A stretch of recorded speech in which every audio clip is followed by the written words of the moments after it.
Bon, ben, on va commencer tranquillement. Donc, bonjour à tous, mais bienvenue à notre causerie fromagère sur les coefficients cette fois-ci. Nous sommes très heureux d'accueillir Madame Catherine Houssard avec nous, qui va nous faire part de sa grande compétence dans le domaine. Catherine est ingénieure en génie alimentaire, diplômée de l'Institut Agro Dijon en France. Elle possède également un diplôme en responsabilité sociale des organisations de l'ESG-UQAM et un doctorat en génie industriel de Polytechnique Montréal.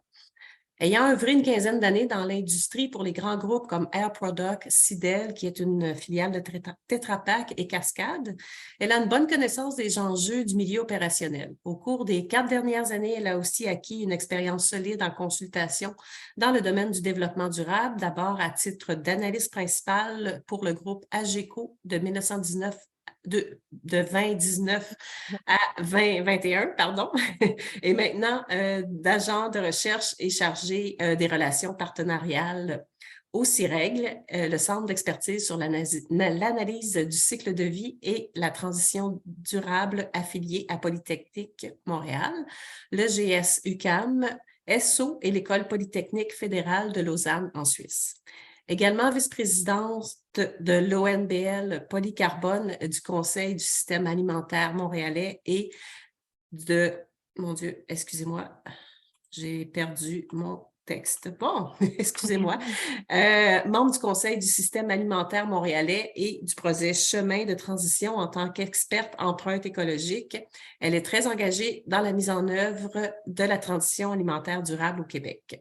Sa thèse de doctorat intitulée L'écoefficience revisitée pour améliorer la durabilité de l'industrie laitière donne le ton pour cette causerie d'aujourd'hui. Donc, comme vous avez pu le voir, Madame Houssard est très occupée et très engagée dans le domaine. Ça va sûrement être très intéressant de l'entendre. Et comme d'habitude, juste avant de lui laisser la parole, je vous fais part de la petite procédure. On va avoir 3 blocs de conversation avec Madame Houssard, 3 sujets qui vont être intercalés de périodes de questions. Donc, une quinzaine de minutes de présentation suivie de questions et ça, on fait ça 3 fois. Si possible, pendant la présentation, on va demander aux gens de masquer leur caméra et leur microphone pour éviter les interférences. Et si vous voulez poser des questions ou intervenir, vous pouvez le faire soit par le chat ou en levant la main pendant la période de questions. À moins que ce soit un élément de compréhension qui vous empêche de suivre la conversation, la conférence, on va essayer de ne pas interrompre la conférencière. Mais si c'est vraiment quelque chose que vous n'arrivez pas à saisir, ben on fera une petite pause là, pour revenir là, sur l'élément de compréhension. Je crois que j'ai fait le tour. Oui, je me permets de Juste pour vous partager mentionner l'écran. que ça sera sur notre site. La conférence va être aussi disponible en revisionnement par la suite. Et profitez du moment pour bien écouter le sujet d'aujourd'hui. Donc, je vous laisse la parole, Madame Houssard. On vous écoute attentivement. Ben, merci beaucoup, Maryse. Attendez, voilà. Est-ce que vous voyez bien l'écran? Oui, Oui, oui. ma Fait part, que, ça va très bien. Oui. merci pour cette belle introduction. Juste une précision, j'étais pas née en 1919. Euh, c'est- C'était correct. Et merci beaucoup de m'avoir invitée à cette causerie. C'est vraiment un honneur pour moi d'être parmi vous aujourd'hui. C'est formidable aussi de voir tout l'engouement qu'il y a aujourd'hui pour les outils du développement durable. On est vraiment dans une vague de changement. J'étais en Europe la semaine dernière et on sent cette vague très, très, très forte en fait. Toutes les entreprises essayent de faire leur part aujourd'hui. Donc, c'est assez formidable. Donc, je ne sais pas si, Marie, vous vouliez expliquer peut-être les consignes de la conférence avant que je commence? On peut, oui, je crois, oui, ben on les a expliqués. Dans le fond, laisser le micro Oui, fermé, la caméra pendant la, oui, c'est bon. Puis c'est lever la bon. main ou par le chat. C'est bon, parfait. Parfait. Alors, let's go. Donc, avant de commencer, je vais vous parler 2 minutes du CIREG. En fait, qu'est-ce que c'est le CIREG? C'est le Centre international de référence sur l'analyse du cycle de vie et de la transition durable, qui est affilié à 4 universités, 2 à Montréal et 2 en Suisse. Et c'est aussi un centre de recherche et d'expertise qui fait de la consultation en fait technique. Donc, on offre à la fois de la formation académique, mais aussi de la formation professionnelle. On fait bien évidemment beaucoup de recherches, mais avec une application directe auprès de nos partenaires pour accélérer en fait le transfert de connaissances dans la société et donc la transition.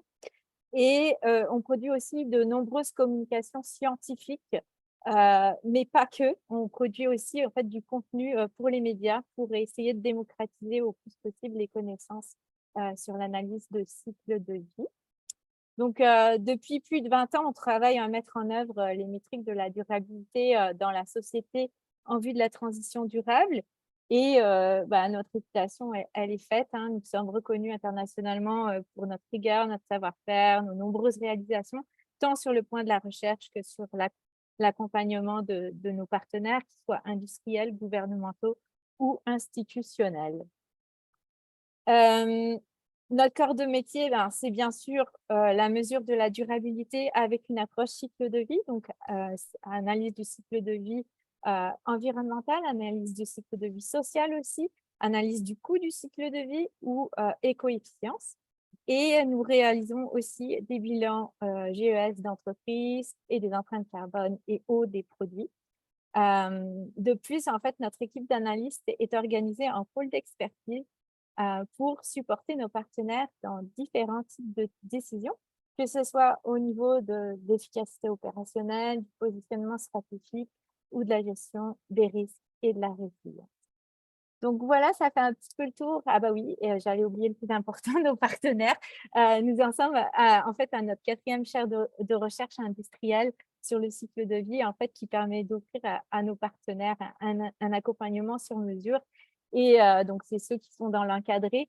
Et nous réalisons aussi des contrats ad hoc avec de multiples autres partenaires dans des secteurs d'activité diversifiés, allant du secteur de l'énergie, du transport, des bâtiments, en passant évidemment par l'agroalimentaire. Donc voilà pour mon petit blabla corporatif, on va dire. Voilà.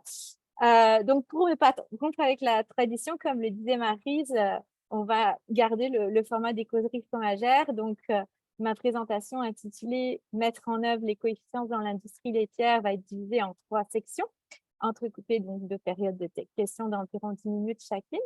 Et j'espère que ça occasionnera de beaux échanges entre nous. Donc, la première partie, elle servira à démystifier le concept des coefficients et expliquer pourquoi, en fait, ça devient un concept et un outil incontournable dans un contexte de crise climatique et de crise environnementale. La deuxième partie, elle permettra finalement de passer de la théorie à la pratique avec des exemples de mise en œuvre directe dans l'industrie laitière. Et enfin, en troisième partie, c'est une partie qui reprend un petit peu mon sujet de thèse de doctorat. On ouvrira finalement des nouveaux horizons, des nouvelles façons de faire de l'éco-efficience pour améliorer en fait la durabilité du système laitier, mais avec une vision plus systémique, donc moins individualiste, moins tournée vers sa propre entreprise. Donc, sans plus tarder, commençons par la mise en contexte. Alors, je ne vous apprendrai rien en vous disant que le réchauffement climatique s'accélère. Le dernier rapport du GIEC est formel. Cette augmentation de la température, et elle est exponentielle dans les 20 dernières années. Et c'est vraiment aujourd'hui sûr que c'est dû aux activités humaines. Donc, on est en pleine crise climatique, mais on est aussi en pleine crise d'effondrement de la biodiversité, hein. La COP15 à Montréal, en ce moment, met l'accent sur le sujet. Et aussi, on est en train de transgresser les limites planétaires de plusieurs autres processus biophysiques ou biochimiques qui, ensemble, en fait, régulent la stabilité du système Terre. Donc, en plus des changements climatiques et de la biodiversité, ben, c'est le cas du cycle de l'azote, du cycle du phosphore et le seuil actuel, en fait, du changement d'utilisation des sols est également très alarmant. Donc, qu'est-ce que ça veut dire? Ben, c'est qu'une fois que ces limites sont dépassées, on risque de basculer dans un état d'équilibre du système terrestre qui sera radicalement différent de celui qu'on connaît aujourd'hui et qui menace potentiellement la vie humaine sur Terre. Donc, je vais arrêter avec mon moment de pessimisme. Le prochain slide n'est pas très non plus positif, mais bon, il faut passer par là. Donc, on sait que le système agricole exerce une grande pression sur la planète et que l'industrie laitière et celle de la viande sont actuellement particulièrement pointées du doigt. Donc, pour prendre juste l'exemple des changements climatiques, au niveau mondial, ces deux industries sont a priori responsables de 14,5% des émissions de gaz à effet de serre générées mondialement. Et comme le montre ce récent graphique en fait, de la Commission européenne, c'est en grande partie dû à l'élevage des bovins en particulier. Alors, évidemment, ça chauffe, passez-moi l'expression, ça chauffe dans la marmite et le lait est à veille de déborder. Donc, la pression, elle est forte, tant du côté des consommateurs qui veulent des produits de plus en plus durables que des investisseurs qui imposent aussi de plus en plus de critères ESG dans leurs investissements. Et d'ailleurs, alors que les marchés boursiers ne vont pas très bien en ce moment, en fait, les fonds ESG sont actuellement 4 fois plus performants que tous les autres fonds selon l'autorité européenne des marchés financiers. Aujourd'hui, on a quand même une réglementation qui est très peu contraignante pour le secteur agricole au Canada. Donc ça va pour nous, mais ça pourrait bien changer à l'image de ce qui se passe dans le secteur pétrolier ou de ce qui se passe ailleurs, aux Pays-Bas ou en Californie, en fait, où maintenant, les gouvernements ont instauré des obligations de résultats en termes de décarbonation du secteur agricole. Et finalement, pour couronner la liste des réjouissances, ça vous êtes bien au courant, les nouveaux accords de libre-échange, notamment le CETA, l'inflation, le manque de main-d'œuvre, c'est des nouveaux enjeux encore pour les transformateurs laitiers. Donc, il faut composer avec tout ça. Et pour se garder la possibilité d'opérer à moyen ou à long terme, il y a des choses qu'on peut faire. Les producteurs laitiers du Québec, qui représentent en fait 87% des émissions de gaz à effet de serre de tout le secteur laitier au Québec, ils l'ont bien compris et ils mettent aujourd'hui en œuvre tout un programme de réduction et de séquestration du carbone. Mais les transformateurs laitiers ont aussi leur part, leur carte à jouer pour participer à la réduction des émissions du secteur. Et c'est là où le concept des coefficients s'entre en scène. En fait, le concept des coefficients, ça ne date pas d'hier. Ça a été introduit en 1992 donc au sommet de Rio sur l'environnement par le World Business Council of Sustainable Development. L'idée, c'était d'inclure le monde des entreprises dans les solutions du développement durable. Donc, c'est un concept qui vise à optimiser l'utilisation des ressources afin de réduire l'impact environnemental des activités humaines tout en créant plus de valeur pour la société. Donc, ça peut se traduire en produire plus avec moins ou créer plus de valeur en générant moins d'impact. Et ça se base sur la création de boucles de circularité de la matière, de réduction des déchets, la création de valeur qui est plus focalisée sur la fonctionnalité des choses que sur la matérialité. Et ça a d'abord été utilisé comme une philosophie de gestion, mais ça s'est vite traduit en outil de mesure. On repense au célèbre adage de Drucker, on ne gère bien finalement que ce que l'on mesure bien. Donc voilà, et ce qui fait qu'aujourd'hui, en fait, on a vu rapidement apparaître des ratios, des coefficients qui permettent de mettre en relation des indicateurs de valeur avec des indicateurs environnementaux. Alors, les deux indicateurs peuvent prendre des unités de mesure très variées, telles que le coût ou le bénéfice en dollars pour représenter la valeur, la consommation d'énergie, d'eau, d'émissions de gaz à effet de serre, etc., pour représenter l'empreinte environnementale. Mais au-delà des ratios, en fait, on a aussi vu apparaître des profils des coefficients donc qui permettent de mettre en relation les indicateurs environnementaux avec des indicateurs de valeur, mais sur des axes à 2 dimensions, donc qui permettent de mieux évaluer les compromis potentiels qu'il pourrait y avoir entre les 2 dimensions. Autre fait faillant, en fait, l'approche de cycle de vie s'est tranquillement imposée pour les indicateurs environnementaux. Donc, plutôt que de mesurer des consommations d'eau, d'énergie ou d'émissions de polluants de quelques processus, on évalue maintenant en fait l'impact de ces flux sur les changements climatiques, sur la santé humaine, sur les écosystèmes, avec une vision vraiment plus holistique, donc sur toute la chaîne de valeur.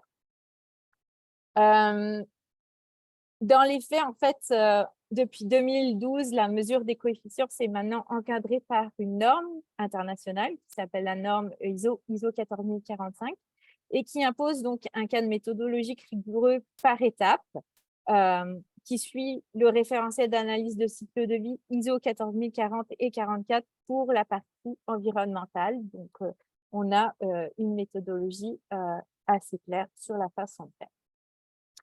Et pour ceux qui ne seraient pas très familiers avec l'analyse de cycle de vie, bon, qu'est-ce que c'est exactement? C'est une méthode scientifique robuste qui est reconnue par l'Organisation des Nations Unies comme étant une très bonne méthode d'évaluation d'impact qui permet d'évaluer les différents enjeux environnementaux d'un produit ou d'un service sur toutes les étapes de son cycle de vie. Alors, qu'est-ce que ça veut dire, par exemple, pour la fabrication du fromage? C'est que cette fabrication, elle ne se résume pas seulement à ce qui se passe dans la fromagerie, mais on inclut tous les impacts qui ont lieu en amont pour la production du lait et pour nourrir ou pour élever les vaches, et la production des emballages également. Et toutes les étapes en aval, telles que le transport, le stockage, la réfrigération, la gestion des emballages et des déchets organiques en fin de vie. Donc, tout est inclus. Plus concrètement, donc, lorsqu'on évalue l'impact, par exemple, l'empreinte carbone ou l'impact sur les changements climatiques d'un fromage, on fait finalement l'inventaire de toutes les émissions de gaz à effet de serre, telles que le gaz carbonique, l'oxyde nitreux, le méthane, les CFC, etc., qui ont eu lieu à toutes les étapes du cycle de vie du produit. Puis, on calcule un score d'impact qui est basé en fait sur le pouvoir de réchauffement global à 100 ans de chaque gaz à effet de serre, normalisé sur le gaz carbonique. Donc, c'est pour ça qu'il y a un facteur de 1 en utilisant généralement la méthode GWP100 du GIEC, en fait, qui est la plus utilisée, mais il y en a d'autres. Et ce score d'impact, il va s'exprimer en kilogrammes d'équivalent CO2, puisqu'on voit bien que certains gaz n'ont pas du tout le même pouvoir de réchauffement global. Hein. Le méthane, c'est 28 fois plus que le CO2, par exemple. Et ça permet de représenter finalement l'impact sur les changements climatiques du produit. Voilà. Donc, on réalise cet inventaire des émissions et des ressources utilisées pour évaluer différentes catégories d'impact. On a parlé des changements climatiques, mais il y a aussi la santé humaine, les écosystèmes, l'épuisement des ressources, et puis d'autres types d'impacts comme l'eutrophisation aquatique, etc., afin d'obtenir une analyse de cycle de vie complète du produit, donc pour pouvoir évaluer finalement tous les impacts et évaluer aussi que des décisions qui potentiellement peuvent réduire un impact n'en augmentent pas un autre. Voilà. Sinon, donc pour finir avec les coefficients, les coefficients, c'est aujourd'hui un concept qui est très utilisé en fait dans le secteur industriel. Le chimiste BASF est un des leaders et des pionniers en la matière. Il utilise le concept depuis plus de 20 ans pour l'éco-conception de ses produits afin d'améliorer leur performance. Et en fait, plus récemment, ils ont même développé une application qui est destinée à leurs clients qui permet en fait de comparer différents produits sur différents aspects environnementaux et d'évaluer des potentielles économies sur le coût du cycle de vie du produit, donc c'est-à-dire incluant l'achat du produit, mais aussi son utilisation pour avoir finalement c'est ça, tous les indicateurs des coefficients nécessaires pour prendre la bonne décision. Et ça fait le tour sur ce que je voulais vous dire pour cette première partie. Donc, si on peut résumer, en fait, la réduction des émissions de GES dans l'industrie laitière, ce n'est pas une option. Et les transformateurs ont un rôle à jouer là-dedans, mais ça prend des outils efficaces pour intégrer des solutions de réduction au cœur des opérations. Et dans ce cadre, les outils d'éco-efficience vont être très utiles puisque leur approche cycle de vie va permettre d'éviter des déplacements d'impact et le arrimage avec des indicateurs de valeur va permettre d'évaluer les meilleurs compromis à faire pour maximiser finalement la création de valeur durable. Voilà, ça résume un petit peu ce que j'avais à vous dire pour cette première partie, puis on en est rendu à la période de questions. Oui, merci beaucoup, Catherine. Pour l'instant, je ne vois pas de questions. Je vais laisser les gens avoir le temps d'écrire, de taper ou de lever la main. Je voudrais peut-être revenir sur la méthode ISO. C'est un petit peu plus de détails, là. Je ne me rappelle plus du chiffre, là, ISO quelque chose. Est-ce que c'est une méthode? Est-ce que c'est une méthode de calcul ou de qualification? Est-ce que ça existe? C'est quoi exactement? Juste pour. OK, c'est un cadre d'analyse en fait qui identifie en fait les différentes étapes d'évaluation et qui cadre en fait la façon de calculer les choses. Donc par exemple, en gros, ce que ça dit, ISO 14045, ça dit qu'il faut utiliser ISO 14040 et 44 pour la partie analyse de cycle de vie. Pour le reste, ça explique qu'on peut utiliser différentes façons de faire de la valeur, mais ça recommande, par exemple, d'utiliser soit des méthodes multicritères, donc plusieurs indicateurs de valeur, soit des méthodes en fait, l'analyse de coût du cycle de vie qui permet d'évaluer le coût du produit, non pas juste de sa production, mais aussi de son utilisation, par exemple. C'est surtout intéressant dans le cadre de, de produits qui ont une utilisation énergétique, enfin, qui utilisent beaucoup d'énergie à l'utilisation, comme des automobiles, par exemple. Voilà, donc c'est ce que ça fait un peu un cadre ISO. Ça définit en fait des balises sur les façons de faire qui sont quand même très générales et parfois malheureusement interprétables.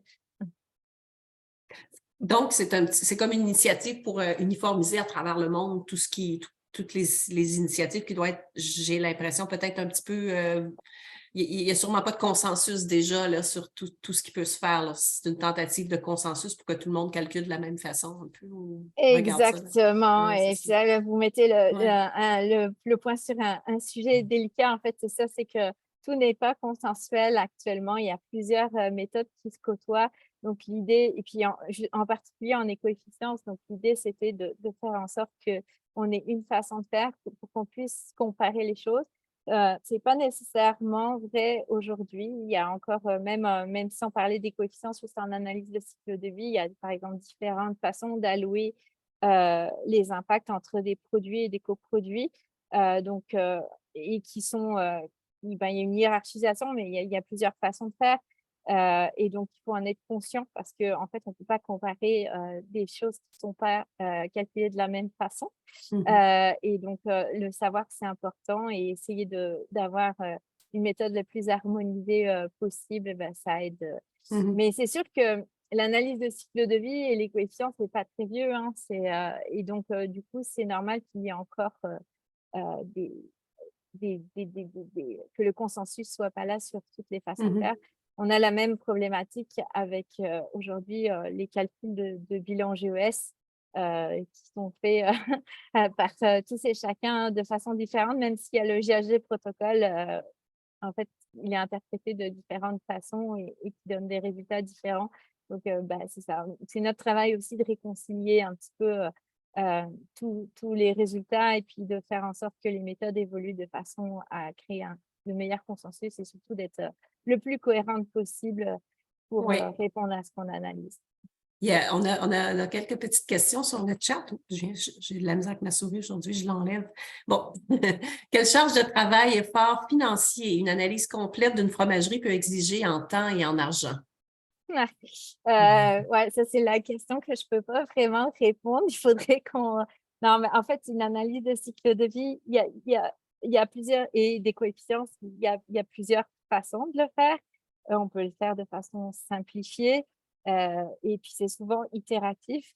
Donc, en fait, ça peut être des budgets qui sont pas très élevés, puis ça peut être des budgets qui rentrent dans les 100 000 $. Ça dépend vraiment de ce qu'on veut faire, du périmètre d'études et puis c'est ça, des objectifs au final de ce qu'on veut faire avec les résultats.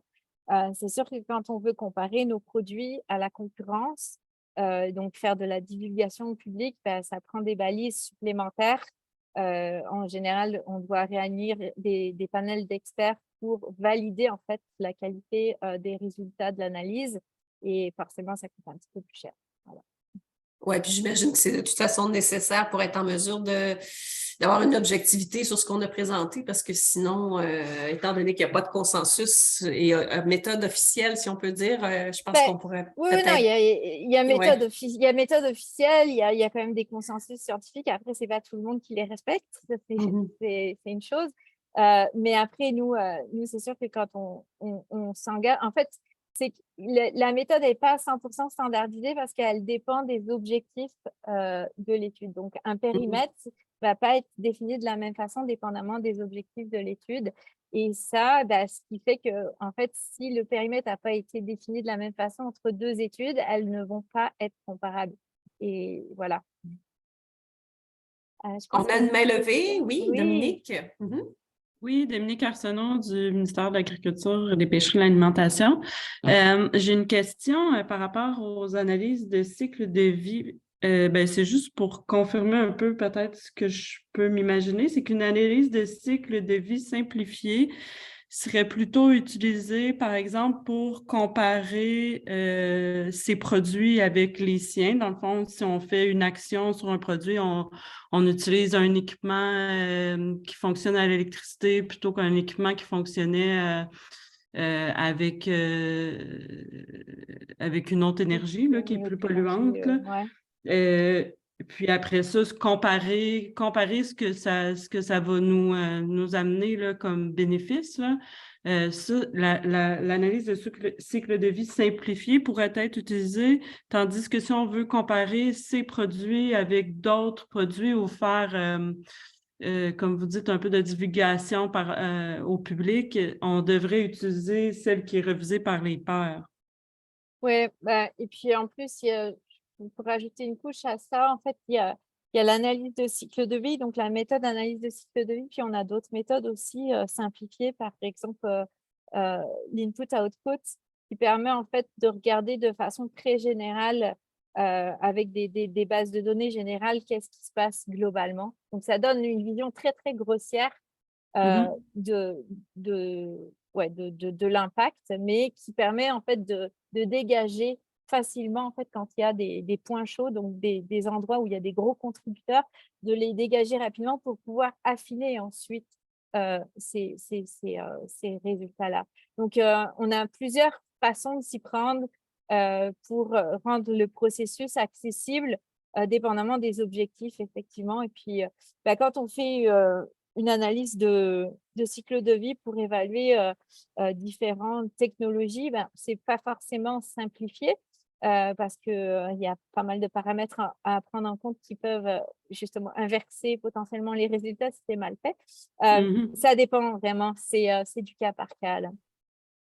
Donc, c'est bien de se référer à une firme ou Tout à à fait. des gens comme vous, par exemple, pour être certain de bien cibler ce que ça nous prend comme analyse, là, finalement. Tout à fait. Je ne vois plus d'autres questions. Catherine, je pense qu'on peut poursuivre. Oui. Oui, vas-y. OK. Donc, voilà. Donc, oui, on peut passer maintenant de la mise en pratique à la mise en pratique, ce qui va être beaucoup plus concret et plus intéressant, je pense, pour tout le monde.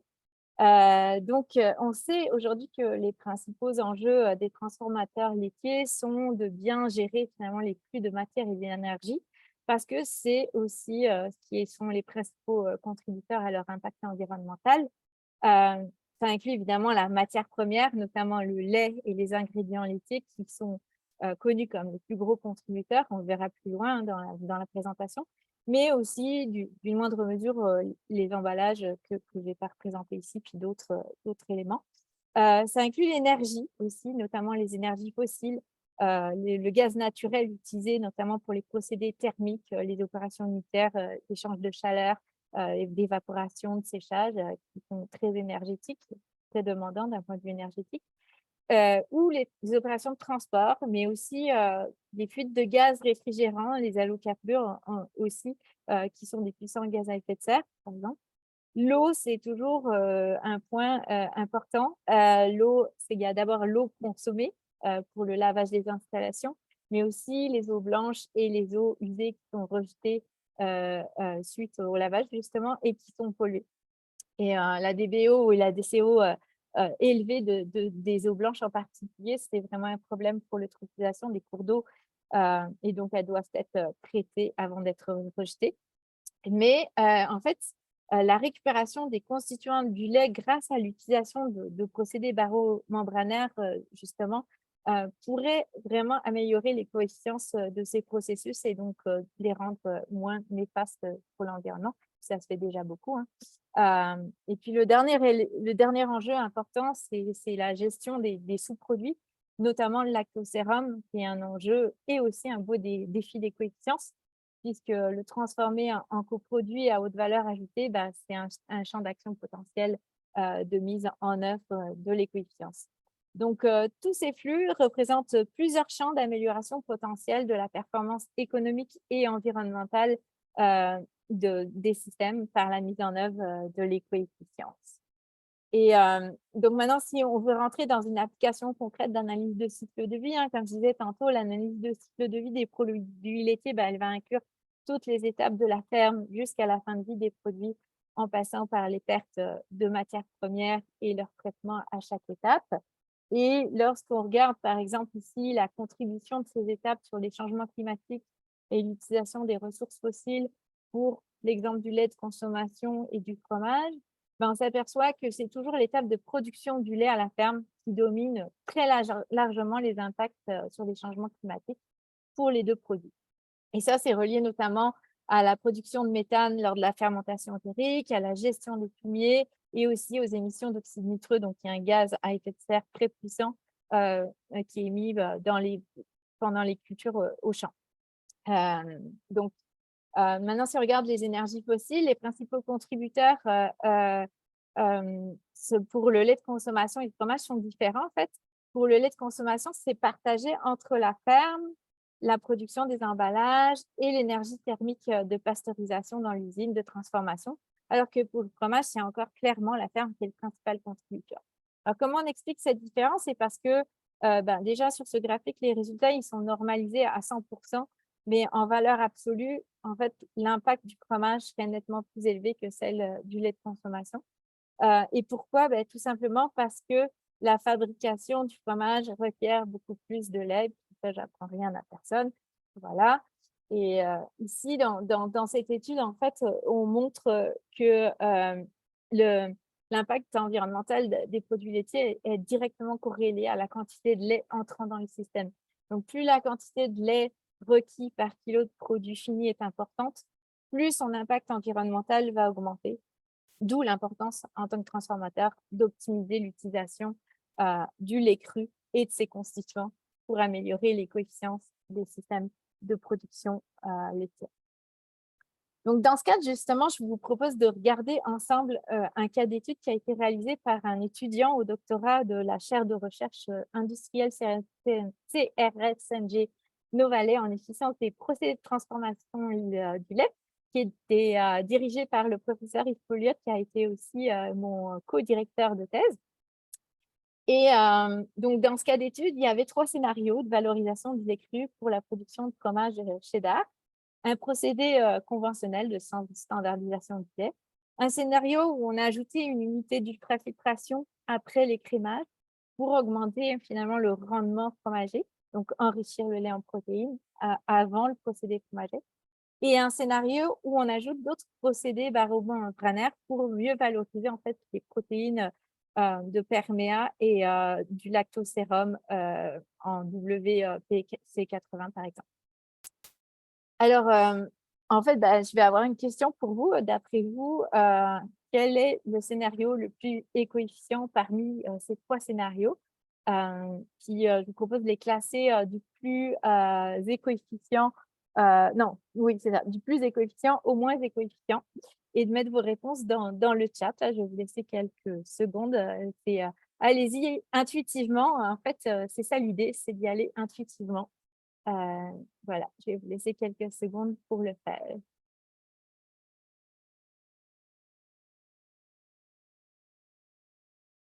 3, 2, 1, 3, 2, 1, 3, 2, 1.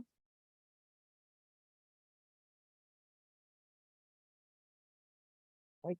Bon, il y a beaucoup de timides et il y a une tendance qui, il y a une tendance se qui se dessine quand même. Ah, 2, 1, 3. OK, on a une différence. 2, 1, 3, d'accord. Ok. Excellent. Je ne vous donnerai pas la réponse tout de suite. On va regarder un petit peu de plus près tout ça. Alors, voilà. Donc, en fait, dans le scénario 1, j'imagine, je ne vais rien vous apprendre, c'est quoi un procédé fromager. Donc, il y a une étape de standardisation des protéines et de la crème, en fait, de la matière grasse du lait qui se fait. Dans le scénario 2, qu'est-ce qui se passe, en fait? Donc, on a ajouté une unité d'ultrafiltration qui permet de concentrer les protéines de lait ici. Donc, pour standardiser la teneur en protéines jusqu'à de 3 et quelques à 5, à presque 6%, et de générer de la poudre de perméa, en fait, finalement, donc un autre coproduit, en plus de la poudre de lactosérum qui est généralement générée. Et dans le scénario 3, eh bien, on obtient un lait standardisé au même taux de protéines que le scénario 2, donc en ajoutant, pareil, une unité d'ultrafiltration.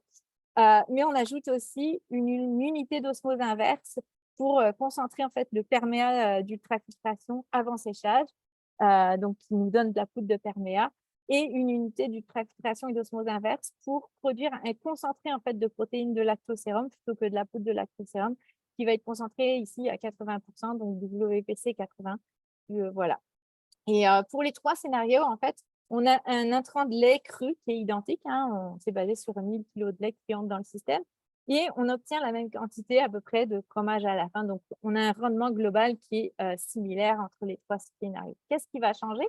C'est en fait la quantité et le type de sous-produits qui vont pouvoir être valorisés. Donc, poudre de lactosérum, poudre de perméa et WPC 80. Et le rendement fromager, donc à partir du lait standardisé par UF, qui va permettre de réduire finalement la taille des équipements et la consommation de matière et d'énergie potentiellement pour le procédé fromager. Donc, par exemple, on va pasteuriser ici 543 kg de lait standardisé plutôt que 1000 kg dans le scénario 1. Donc, voilà pour les différences d'un point de vue technique. Maintenant, si on regarde d'un point de vue économique, le résultat, donc l'indicateur qui a été sélectionné dans le cadre de ce projet, c'était la marge nette du fromager. Et les résultats qu'on donne ici, c'est purement illustratif. Je ne prenais pas ça pour de l'argent comptant, mais c'est vraiment l'idée de comprendre en fait comment mettre en œuvre les coefficients.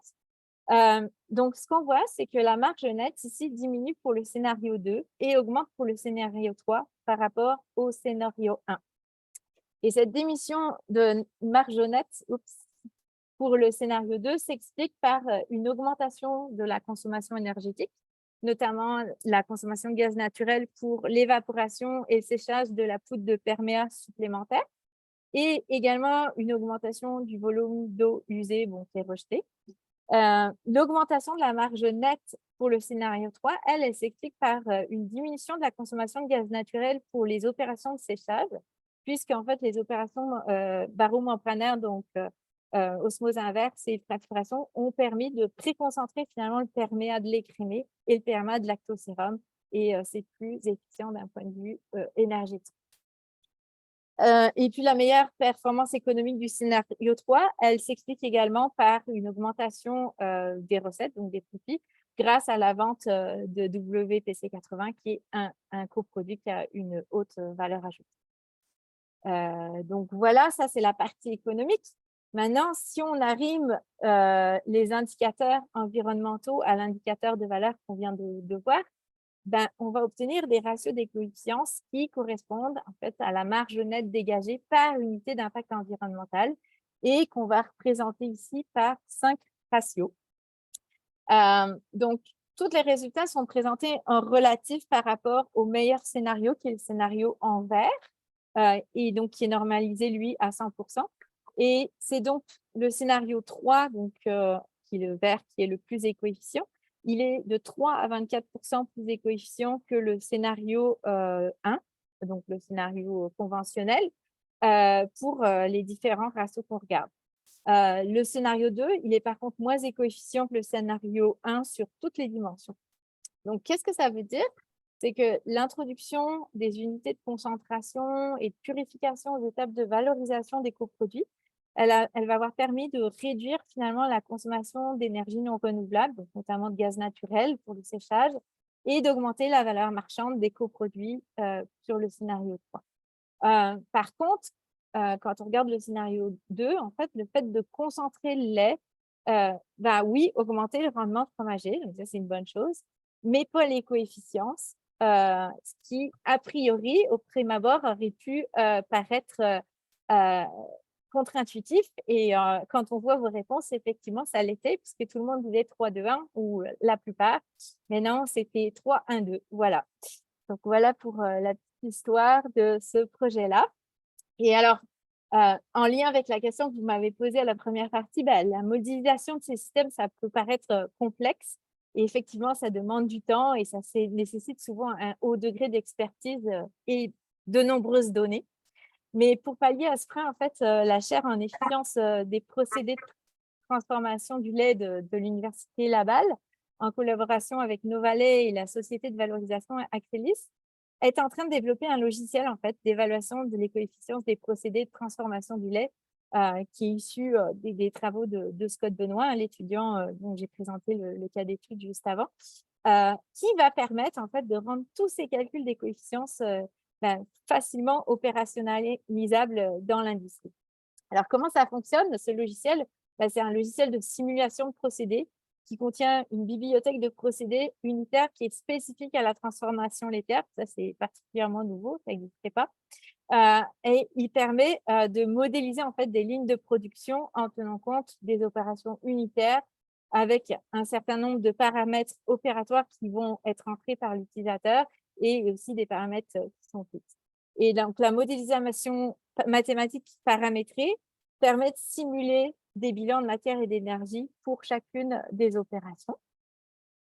Ce qui nous permet, en fait, donc avec ce logiciel couplé à une base de données d'inventaire du cycle de vie, à une méthode d'évaluation d'impact et à des données économiques, ça va nous permettre d'évaluer, à partir donc, de ces bilans de matière et d'énergie, les coefficients des procédés de transformation. Ça permet aussi d'identifier les points chauds d'un point de vue environnemental. Donc, quels sont les processus qui contribuent le plus aux impacts afin finalement de pouvoir les améliorer. Ça permet aussi de comparer plusieurs options en vue d'un investissement, par exemple une nouvelle ligne de production éco-conçue ou faire des changements sur des lignes de production existantes pour être plus éco-efficient. Tout en tenant compte évidemment de la viabilité économique de chaque scénario. Donc, c'est un outil de mesure qui permet de faciliter la prise de décision dans l'industrie et faciliter l'implantation de démarches d'éco-efficience dans l'industrie. Voilà. Alors, qu'est-ce qu'il faut retenir dans cette partie? Il y a de nombreux champs d'action en fait, possibles pour l'amélioration de l'éco-efficience dans l'industrie laitière. L'optimisation de l'utilisation de la matière première, c'est clé, mais comme on l'a vu sur l'exemple de standardisation du lait de fromagerie, tout n'est pas complètement intuitif. Il faut aussi des outils adaptés pour mesurer les coefficients des différents scénarios. Les outils de mesure des coefficients, ils permettent de faire des choix plus éclairés et d'évaluer des éventuels potentiels compromis. Là, il n'y en avait pas en l'occurrence, mais entre différents indicateurs de performance.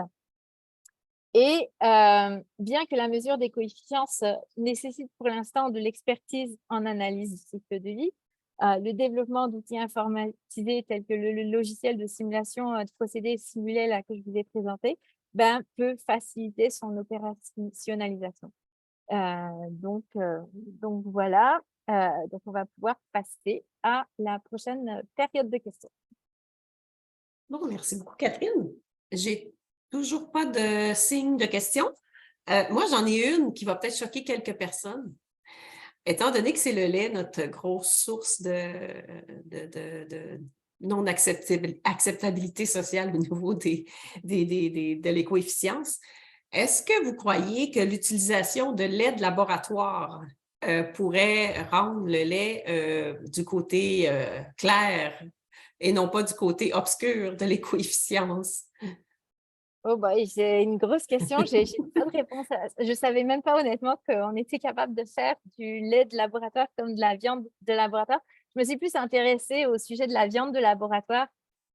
Aujourd'hui, on n'a pas d'avis là-dessus dans le sens où c'est tellement loin l'opérationnalisation à grande échelle de ça que ouais, c'est ça. Pour l'instant, c'est trop prospectif pour que nous, on puisse se prononcer. Nous, on a besoin de données, en fait, pour pouvoir générer des résultats. Et comme je disais, des fois, c'est assez contre-intuitif. Donc Il ne voilà. faut pas se fier, c'est ça, en fait. Bon, on est plus dans quasiment de la philosophie que, que des paramètres très officiels. J'en ai une autre, peut-être un peu plus concrète.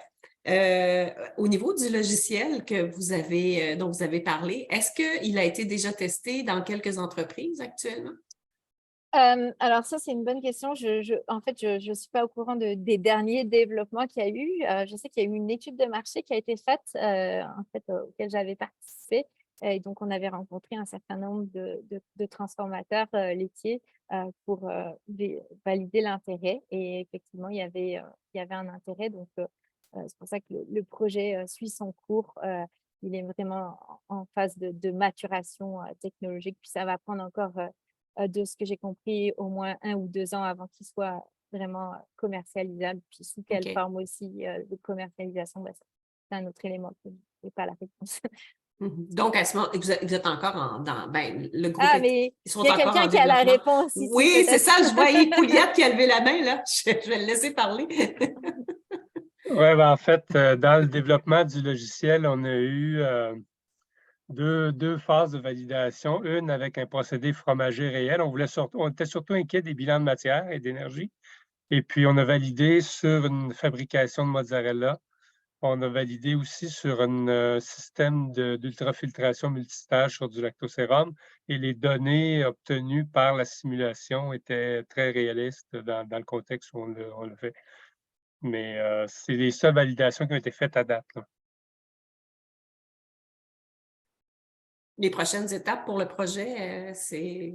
Ben là, c'est ça, là, la grande difficulté. Là, on est en train de rendre le logiciel plus robuste sur le plan de la programmation et tout ça. Ça a été quand même fait par, c'était pas un spécialiste de la programmation. Et donc, il y a un peu de travail à refaire là-dessus. Il y a des modules à ajouter, entre autres le module de traitement des eaux. Les modules de filtration ne sont pas complets. Donc, il y a encore un peu de travail à faire. Le grand défi, c'est de le rendre utilisable par des industriels. Et il y a 1 millier de questions qui se posent. Comment on offre le service de soutien technique à ça? Qui s'occupe de la diffusion? Donc, il y a plein, mais il y a des bonnes idées autour de la table, mais ça va prendre un petit peu de temps là, avant qu'on aboutisse à quelque chose dont vous allez voir le résultat. Ah, très intéressant. Merci. Merci. De rien. Bon, je ne vois pas d'autres questions. Ça devait être très, très clair, Catherine. Je pense que je vais te laisser aller pour la quatrième partie, là. OK. Donc là, je vais vous emmener un peu plus loin.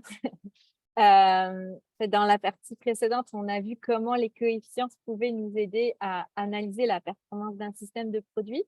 Dans cette partie, on va pousser la vision systémique plus loin pour s'intéresser aux interactions entre différents systèmes de produits à l'intérieur de l'industrie laitière québécoise et même à l'extérieur. Et pour ce faire, en fait, on va s'intéresser au cas du yogourt grec qui a constitué l'étude de cas de ma thèse de doctorat que j'ai fini il y a 2 ans déjà. Donc, dans cette thèse, on a évalué différentes méthodologies pour identifier quelle serait la meilleure façon d'utiliser les constituants du lait dans des systèmes de production du yogourt grec avec une perspective filière, donc qui a donné naissance à 3 articles scientifiques. Le premier, c'est il compare en fait différentes technologies de production du yogourt avec la méthodologie d'analyse de cycle de vie classique que dans notre jargon on appelle attributionnelle, qui tient compte finalement de l'ensemble du cycle de vie et pas seulement de ce qui se passe uniquement dans l'usine de transformation. Dans le second, en fait, on a utilisé une méthode qui est dite d'extension de frontières. Donc, là encore, du gros jargon, mais ne vous inquiétez pas, je ne vais pas vous embarquer trop dans la méthodologie, qui permet d'évaluer les interactions en fait, de la production du yogourt grec avec d'autres systèmes de produits agroalimentaires ou d'autres systèmes tout court, afin d'utiliser finalement la matière première de la façon la plus efficiente possible sur le marché, donc notamment les sous-produits. Et finalement, dans un troisième article, on a utilisé la méthodologie d'éco-efficience avec une approche de la valeur qui est maintenant centrée, sur la création de valeur partagée au niveau du territoire, dans un objectif de durabilité globale plutôt que d'un objectif de durabilité individuelle. Donc, tout ça, ça nous a fait réfléchir aux limites de chaque méthode et aux moyens qu'on pouvait avoir à notre disposition pour évaluer finalement, mieux évaluer la durabilité des systèmes laitiers dans leur ensemble. Alors, tout comme le fromage, en fait, le yogourt grec produit des volumes conséquents de lactosérum, qui en plus est un lactosérum qui est beaucoup plus difficile à valoriser que celui du fromage parce que son pH est acide dû à la fermentation lactique. Et en plus, il a une très faible teneur en protéines. Dans le cadre de ce projet, on a étudié 3 options, et puis il y en a d'autres, qui permettent toutes de produire du yogourt grec à 10% de protéines et 0% de matière grasse. Alors, il y a le procédé classique que vous voyez ici, qui concentre en fait les protéines laitières par centrifugation après fermentation et qui rejette une quantité quand même élevée, c'est des 2/3 en fait, de lactosérum acide. Il y a un procédé par fortification qui consiste en fait à renforcer la teneur en protéines avant la fermentation, ce qui permet de réduire la quantité de lait qui est à traiter, donc qui arrive dans le système, et de lactosérum acide qui est rejeté au final, donc moins de lactosérum acide à traiter, on est content. Cependant, ça utilise des concentrés protéiques. En général, ici on a utilisé du MPC 80, mais on aurait pu utiliser un autre concentré, qui nécessite bien évidemment du lait pour être produit et qui, dépendamment des conditions de marché, là je ne sais plus si la classe 7 est encore là ou pas, mais qui peuvent souvent être importés d'ailleurs, en particulier des États-Unis, et qui peuvent avoir en fait être produits à partir d'un lait qui a potentiellement plus d'impact que notre lait québécois qui a une des empreintes carbone les plus faibles au monde. Donc voilà, donc c'est des questions à se poser. Et une troisième alternative qui est de plus en plus utilisée aujourd'hui, en fait, c'est le procédé d'ultrafiltration qui permet de préconcentrer le lait avant fermentation. Ça requiert à peu près la même quantité de lait en entrée, mais ça produit un perméa, lactosérum doux, qui va être plus facilement valorisable que le lactosérum acide parce qu'il contient déjà plus de lactose, il n'a pas été transformé en acide lactique. Et puis, il n'est pas acide, donc beaucoup plus facile à cristalliser aussi. Donc, les 3 scénarios, ils produisent également de la crème, ah oui, ça c'est très important, en des quantités différentes qui sera revendue sur le marché ou utilisée dans le cadre de l'usine. Et donc, d'un point de vue des coefficients, finalement, la question qui se pose ici, c'est est-ce qu'il vaut mieux produire moins de sous-produits, donc scénario de fortification, qui implique de produire également moins de crème, puisqu'on va utiliser moins de lait en entrée, on aura moins de crème en sortie, c'est logique. Et, ou alors, est-ce que c'est mieux de produire un sous-produit qui va être plus facilement valorisable, donc le perméa d'ultrafiltration doux, par exemple, mais avoir plus de crème. Et voilà, c'est la question. Donc, au final, c'est important de comprendre que ces trois systèmes, ils n'ont pas la même valeur fonctionnelle, puisqu'ils ne produisent pas la même quantité de coproduits. Et aussi, le yogourt grec qui en sort n'a pas nécessairement non plus la même valeur sensorielle et nutritionnelle. Donc ça, c'est important de le garder en tête. Voilà. Donc, oups, j'ai été un peu vite. Donc maintenant, si je m'intéresse à la création de valeur, hein, qui est le gros du sujet dans cette thèse, on peut se demander lequel des procédés permet de créer le plus de valeur sur le territoire canadien. Une valeur qui se veut partagée entre les différents acteurs de la chaîne de valeur, que ce soit le producteur laitier, le transformateur, le distributeur, etc. En fait, tous les agents de cette chaîne de valeur. Une valeur qui veut multicritères aussi, à la fois financière, socio-économique, fonctionnelle pour le consommateur final, et même, si je puis dire, une valeur environnementale, puisqu'on peut considérer que la performance environnementale est aussi une forme de création de valeur. Donc, et c'est l'ensemble en fait de ces valeurs créées par l'industrie laitière qu'on va considérer pour réévaluer dans quelle mesure elles contribuent au bien-être sociétal et donc l'intérêt d'avoir l'industrie laitière parmi les industries de demain. Voilà. Donc, je ne vais pas rentrer dans trop de détails méthodologiques, mais ce qu'il faut retenir, c'est que l'approche systémique qui est utilisée ici, elle propose une analyse multicritère de la valeur, tout comme l'analyse environnementale est multicritère pour éviter des déplacements d'impact. Donc, ici, dans la valeur, on évite des déplacements d'impact d'un acteur de la chaîne de valeur à l'autre et aussi pour évaluer la performance globale du système. En fait, l'approche aussi, elle évalue le yogourt grec donc sur l'ensemble de son cycle de vie en tenant compte de la multifonctionnalité, puisque le système produit à la fois du yogourt, mais aussi de la crème et du lactosérum. Et on tient compte des interactions, puis ça, je vais y revenir, de ce système avec des systèmes externes qui sont soumis à certaines contraintes de marché, comme la gestion d'offres. Alors, plus concrètement, qu'est-ce que ça veut dire en termes de modélisation? Donc, techniquement, en fait, ça consiste à modéliser le système de yogourt grec, mais aussi les systèmes environnants qui remplissent une fonction équivalente à celle des coproduits afin d'en retrancher les impacts. Plus clairement, qu'est-ce que ça veut dire pour la crème? En fait, dans notre système fermé de gestion de l'offre, en fait, la crème produite avec le yogourt, elle va permettre d'éviter de produire du lait ailleurs sur le marché pour répondre à la demande en crème, puisque c'est la demande en crème qui drive en fait la quantité de lait qu'on produit. Et donc, ça va nous permettre aussi d'éviter de sécher des solides non granulés qui sont en surplus sur le marché. Donc, toutes ces opérations vont pouvoir être évitées. C'est pour ça qu'on parle de procédés substitués et en fait, on enlève un impact. Donc, autrement dit, on va allouer un crédit à ce procédé qui est substitué.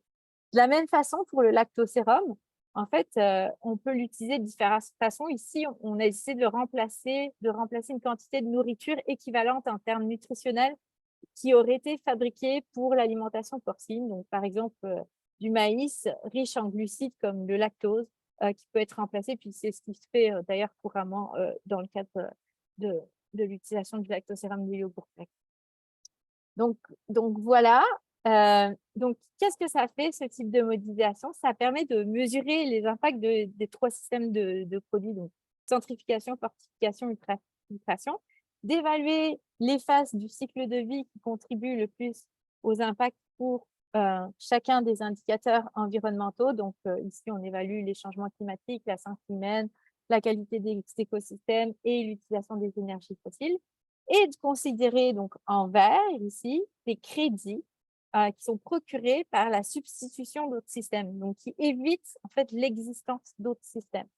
Et ce qu'on voit ici, c'est que les impacts de la production du lait qui sont en bleu clair, bon évidemment c'est le plus gros contributeur, hein, mais elles sont complètement compensées par le système de substitution de production de crème, puisqu'en fait, on évite de produire du lait pour faire de la crème, on a les deux en un.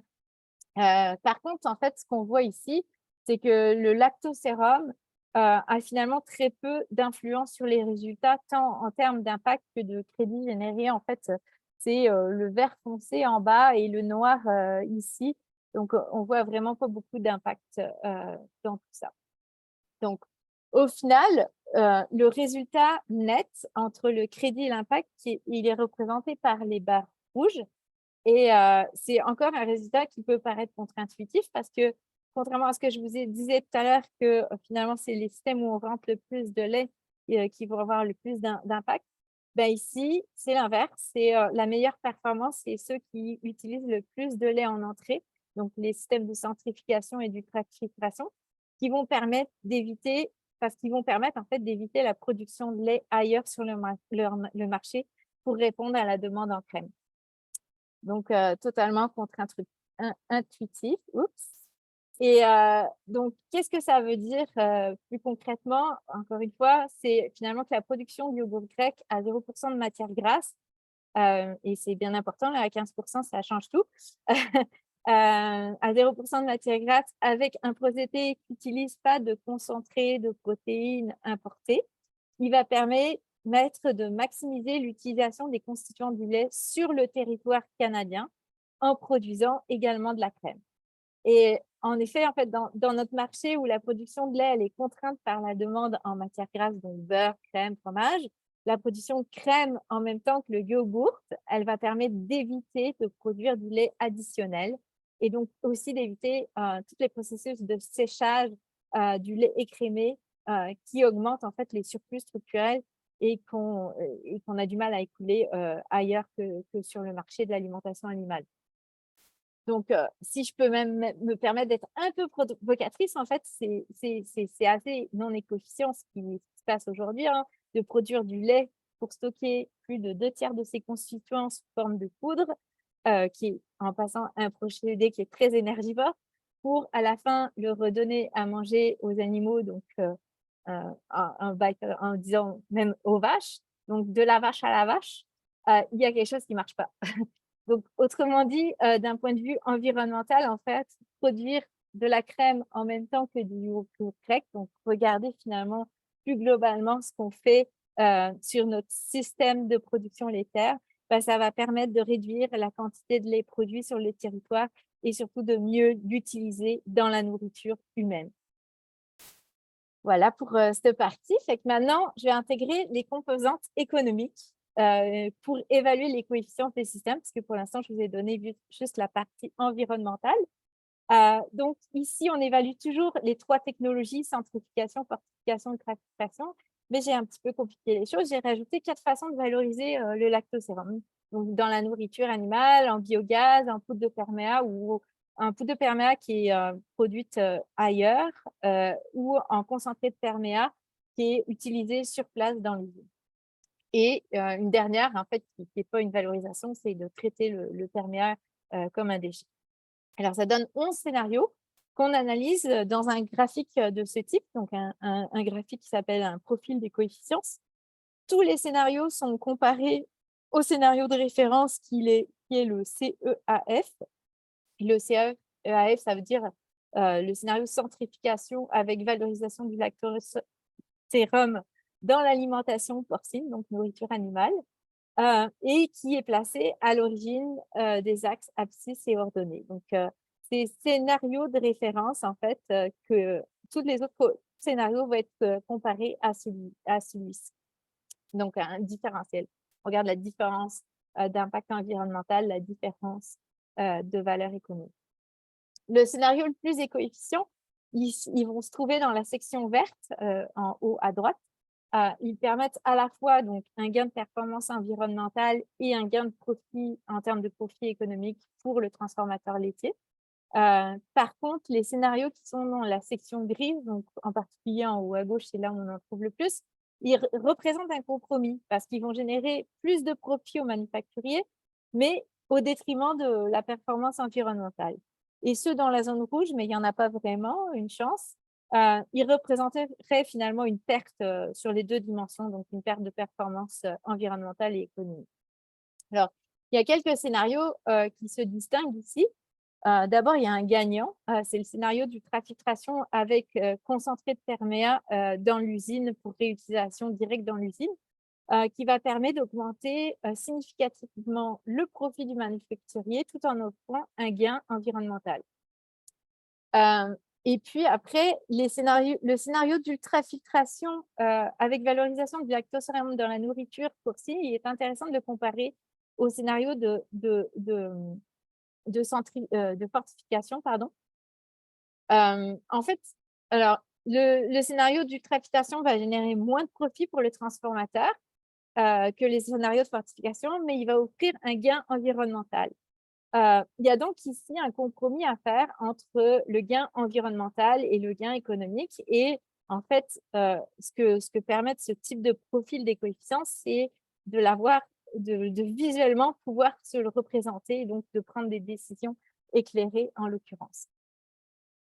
Maintenant, je vais compliquer encore la chose, mais j'y vais doucement. On analyse les mêmes scénarios, mais avec une perspective de création de la valeur qui est différente. Donc, à gauche, on a toujours le même profil que sur la diapositive précédente. Hein, c'est exactement la même chose. On met en relation le profit généré pour le manufacturier avec la performance environnementale. Mais à droite, on regarde la valeur économique ajoutée totale qui est générée pour tous les acteurs de la chaîne de valeur sur le territoire canadien. C'est-à-dire à la fois le producteur laitier, le transformateur, le distributeur et puis tous les fournisseurs qui interviennent dans le système. Et dans ce cas-là, en fait, les scénarios de fortification qui génèrent donc plus de profit aux transformateurs, ils deviennent moins intéressants d'un point de vue de génération de valeur économique sur le territoire. Alors, c'est ce type d'analyse qui permet finalement de remettre en question un petit peu la perspective individualiste de la conception des coefficients qu'on avait au départ en vue d'une démarche de création de valeur plus durable globalement au niveau de la société. Et maintenant, pour compliquer un petit peu encore plus, si on introduit d'autres composantes de la valeur, hein, on a dit que la valeur, c'est multicritère et qu'il faut aussi intégrer le consommateur, on peut donc introduire des composantes nutritionnelles ou sensorielles pour le consommateur.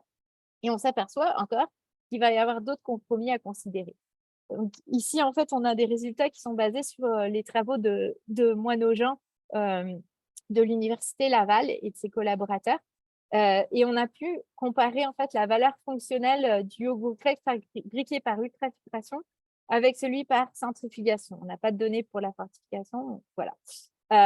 Et en fait, ce qui se passe, c'est que le procédé d'ultrafiltration va concentrer en fait le calcium dans le yogourt grec. Donc, on va avoir un yogourt avec plus de calcium. Mais en revanche, il va avoir de moins bonnes propriétés organoleptiques. Hein. Les typical flavors qu'on s'attend à voir ne sont pas nécessairement top. Et quelque chose qu'on explique moins dans les résultats, mais qui donne ça, une concentration en probiotiques qui est inférieure que celui fabriqué par centrifugation.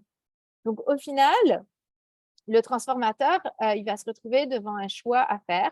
Est-ce qu'il va privilégier la valeur fonctionnelle du yogourt grec ou la valeur économique du système de produits? Et encore une fois, l'avantage du profil des coefficients, c'est de lui permettre de bien identifier en fait ces différentes options pour finalement essayer de voir quelle dimension il peut améliorer et de faire des choix plus éclairés. Voilà. Donc, pour conclure, dans une perspective donc, de création de valeur durable, les résultats de cette étude montrent qu'il est plus intéressant d'adopter une perspective systémique qu'individualiste et d'aborder les coefficients avec une logique de symbiose industrielle, donc plutôt que de regarder les résultats en silo, produit par produit. De plus, la valeur d'un système, elle n'est pas qu'économique. Et il est important d'intégrer des composantes fonctionnelles, notamment nutritionnelles. Quand on parle des produits, c'est vraiment leur première qualité pour évaluer la valeur d'un produit ou d'un système. Et finalement, comme on a pu l'entrevoir dans cet exemple, dans un contexte où les ressources vont être de plus en plus contingentées, malheureusement, donc l'utilisation des terres et pour la production de nourriture, on est en droit de se demander si finalement l'utilisation des sous-produits de l'industrie laitière dans la nourriture animale, c'est une bonne façon de faire de l'économie circulaire ou c'est une perte d'efficacité dans le système d'alimentation humaine. Et voilà, et je vous laisse avec cette dernière question qui est ouverte, à laquelle je n'ai pas de réponse, mais qui laisse supposer qu'une approche holistique est nécessaire finalement pour assurer la durabilité du système laitier et sa place, sa pérennité dans le système alimentaire. Donc voilà, ça fait le tour de ma présentation pour aujourd'hui. Donc, je vais repasser la main à Maryse. Merci. Merci encore, Catherine. Et, très intéressant, mais on voit qu'on a encore beaucoup de travail devant nous. Hein? On va pouvoir se rendre à notre retraite sur ce sujet-là, je pense. Écoute. Peut-être, mais on n'a pas beaucoup de temps par contre. Non, effectivement, ça nous pousse. Une petite question juste de curiosité. Pourquoi le lait québécois a une empreinte carbone si faible par rapport au lait des autres pays? Juste, c'est une question facile avant les plus difficiles. Ouais, celle-là, je l'aime bien, les faciles. En fait, il est 2,5 fois inférieur à la moyenne mondiale. Et pourquoi? On l'explique essentiellement par le rendement de lait par vache qu'on a qui est excellent, dû à la génomique et à la nutrition en fait, des vaches, qui peut encore être améliorée, là, c'est sûr. Mais voilà, donc c'est vraiment notre rendement en fait, par vache qui est vraiment très bon globalement. C'est pas, alors, il y a beaucoup de gens qui pensent que c'est l'hydroélectricité, mais dans l'industrie laitière, en fait, c'est pas à la ferme, c'est pas l'électricité qui fait une grosse différence, c'est vraiment le nombre de vaches en fait qui va produire le lait. Puis ça m'amène à une question, cette réponse-là. Sachant que les vaches Holstein font du gros rendement, du gros volume, là, mais ils ne font pas nécessairement la meilleure concentration de constituants pour fabriquer le fromage. Est-ce que c'est il y a des vaches qui sont, au niveau de leurs composantes, ont un meilleur taux de protéines et gras qu'on peut mieux valoriser dans le fromage? Est-ce que c'est vraiment une question à laquelle la réponse est associée à l'industrie laitière et non pas, si on y allait par produit, on n'aurait peut-être pas la même réponse ou je ne sais pas. Alors, je suis pas la spécialiste en production laitière. Moi, ce que je comprends, c'est qu'on essaie d'avoir le maximum de gras dans notre lait parce qu'en fait, c'est ça qui comment dire, la matière première sous contrainte. C'est celle dont on a besoin et qui contraint le marché. Donc, la vache Holstein permet d'avoir un bon rendement de matière grasse et un bon rendement de protéines aussi. Mais j'ai pas plus. Il y a peut-être des plus grands spécialistes que moi dans la salle pour répondre à cette question. Je surveille le chat, pour l'instant, j'en vois pas. Et puis, par rapport à toutes ces questions un peu, on voit clairement qu'il ne faut pas travailler en silo dans ce domaine-là. J'essaie de voir, mais qui est-ce qui serait le mieux placé pour faire avancer ces analyses, c'est difficile, hein? Est-ce que c'est gouvernemental, universitaire? Est-ce que c'est qui devrait prendre le lead? Oui, le lead dans ça, c'est selon vous? Ça aussi, c'est une question qui est pas facile à répondre, puis tout le monde va avoir son propre avis là-dessus. C'est sûr que ça prend une tête qui va l'idée, puis en fait, ça prend une action concertée en fait, entre les acteurs. Donc, c'est plus difficile à mettre en œuvre parce que c'est ça, faut travailler ensemble dans la même direction et c'est un peu compliqué dans un marché qui est quand même assez concurrentiel, surtout pour les transformateurs.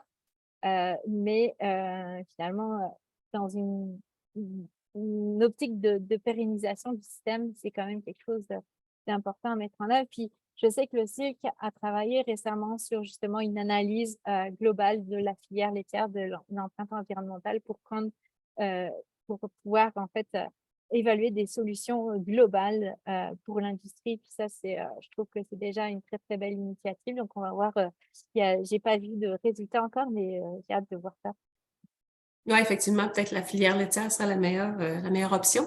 Ils vont peut-être orienter, mais c'est sûr que...